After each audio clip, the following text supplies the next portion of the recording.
اور پھر 25 جنوری کا دن آن پہنچا۔ مصر کے دارالحکومت قاہرہ کے التحریر چوک میں 80,000 تو نہیں البتہ تقریباً 30,000 مظاہرین ضرور جمع ہو گئے تاکہ اپنے مطلق العنان آمر صدر حسنی مبارک کے خلاف مظاہرہ کر سکیں۔ قاہرہ کی سڑکوں پر رواں انسانی سیلاب کیا تھا اور کیسے مظاہرے حکومت پر غالب آ گئے، یہ سب جانیے انقلاب مصر کی دوسری قسط میں۔ میں ہوں آپ کا ہوسٹ امیر حمزہ اور آج میں آپ کو ان سب باتوں سے آگاہ کروں گا۔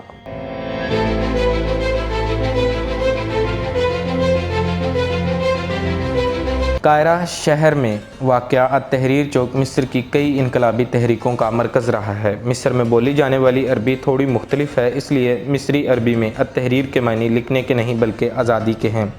18ویں صدی میں نہر سوئز کی تعمیر شروع کرنے والے مصری حکمران اسماعیل پاشا کے نام کی نسبت سے پہلے اس چوک کا نام میدان اسماعیلیہ کہلاتا تھا، مگر 1919 کے مصری انقلاب کے بعد اس چوک کا نام التحریر رکھ دیا گیا، لیکن سرکاری طور پر یہ نام 1959 کے انقلاب مصر کے بعد منظور کیا گیا۔ التحریر چوک میں جنوری 2011 کو 10 لاکھ سے زائد مظاہرین نے پرسکون مظاہرہ کیا اور یہ واقعی مصری تاریخ کا ایک اہم حصہ ہے۔ یہ لوگ وزیر داخلہ کی برطرفی اور تنخواہوں میں اضافے کا مطالبہ کر رہے تھے اور ملک سے ایمرجنسی کے کالے قوانین ہٹانے کا مطالبہ کر رہے تھے۔ یہ سارا مجمع آزادی آزادی اور دفع ہو جاؤ حسنی مبارک کے نعروں سے گونج رہا تھا۔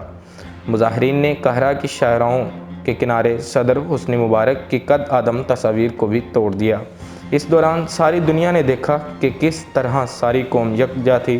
مسلمان ہاتھوں میں قرآن اٹھائے کھڑے تھے جبکہ عیسائی صلیب اٹھائے کھڑے تھے، بلکہ مسیحی برادری نے وقت نماز ہاتھوں کی زنجیر بنا کر مسلمان نمازیوں کے گرد حفاظتی حصار تک قائم رکھا اور پوری دنیا کو ایک قوم ہونے کا ثبوت دیا۔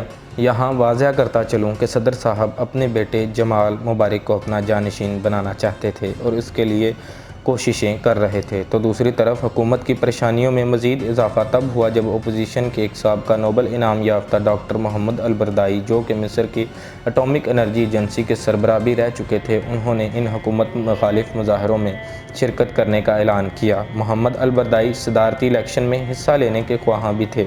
ماہرین کے مطابق اتنی مشہور شخصیت کی شرکت سے حکومت کے لیے پریشانیاں پیدا ہو سکتی تھیں۔ محمد البرادعی ملک میں جمہوری نظام کے خواہاں تھے اور ان سے عوام کی امیدیں بھی وابستہ تھیں۔ واضح کرتا چلوں کہ ان انقلابی مظاہروں میں خواتین نے بھی بڑھ چڑھ کر حصہ لیا۔ ان میں سر فہرست مصر کی 32 سالہ اسراء عبدالفتاح بھی شامل تھیں، جنہوں نے ایک چھوٹے سے مزدور گروہ کی ہڑتال کو پورے ملک کی گلی کوچوں تک پھیلا دیا۔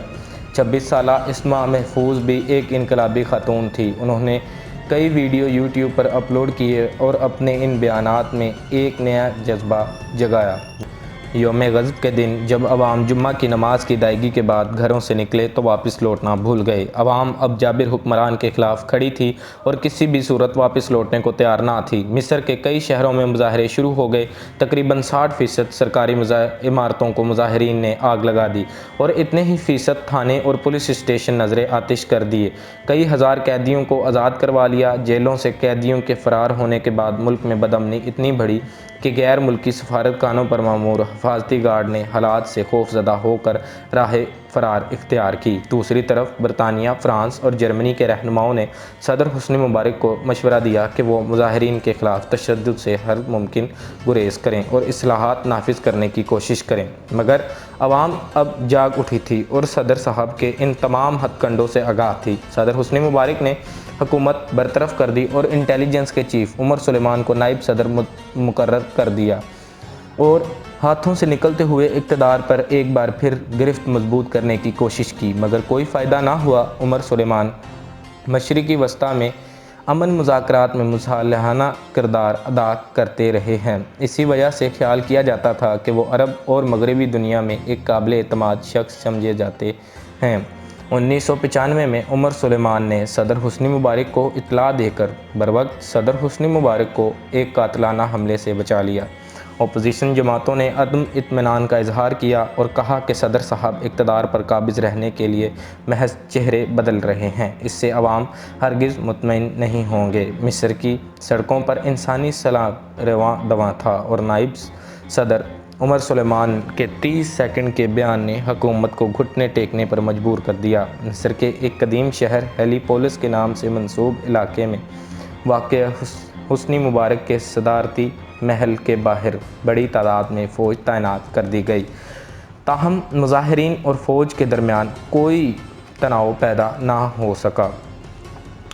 جلد ہی ساحلی شہر سکندریہ، منصورہ، ماہلہ، سویس، اسماعیلیہ میں نکلنے والے مظاہرین بھی قاہرہ کے مظاہرین کے ہم آواز ہو گئے۔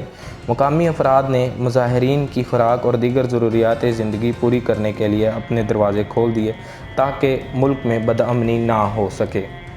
10 فروری کو صدر حسنی مبارک نے اقتدار نائب صدر عمر سلیمان کو منتقل کر دیا، لیکن ساتھ ہی یہ اعلان بھی کیا کہ وہ خود مصری صدر کی حیثیت سے اپنے صدارتی عہد کا دورانیہ پورا کریں گے۔ یہ بات جان کر بازی لگا دینے والے مظاہرین کو کب برداشت ہو سکتی تھی، لہٰذا اگلے ہی دن پھر مظاہرے شروع ہو گئے اور بالآخر نائب صدر عمر سلیمان کو اعلان کرنا پڑا کہ صدر حسنی مبارک نے اپنے عہدے سے استعفیٰ دے دیا ہے اور اقتدار مصر کی مسلح افواج کو منتقل کر دیا گیا ہے۔ پھر فوج نے حرکت میں آ کر فوراً ہی پارلیمنٹ کو توڑ دیا اور آئین کو معطل کر دیا اور وعدہ کیا کہ وہ قوم پر 30 سال سے مسلط ایمرجنسی اٹھا لیں گے اور اگلے 6 ماہ کے اندر آزادانہ اور منصفانہ انتخابات منعقد کروائیں گے۔ ایک سویلین شخصیت عصام شراف کو وزیر اعظم مقرر کیا گیا۔